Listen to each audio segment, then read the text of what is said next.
Can I also have a cup of water please؟ ايه كب فوارة.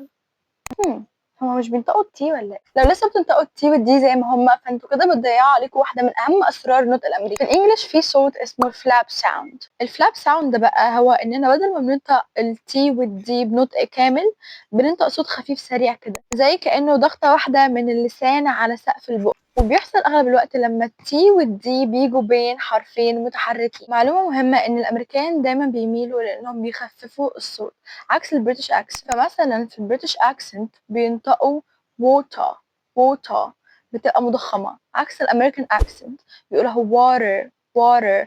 I need some water. وبيتا بيتا هتبقى better better. This one is better. وmeeting هتبقى meeting.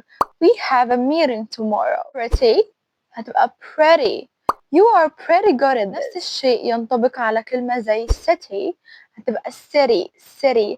I love this city. طبعا كلنا عارفين ده كده. حاولوا تكرروا الكلمات دي ورايا وتقيسوا عليها نفس الكلمات المشابهة. صدقوني لو طبقتوا التريكس دي معايا واحدة واحدة مش هتحتاجوا حاجة تانية علشان تفهموا وتنطقوا صح.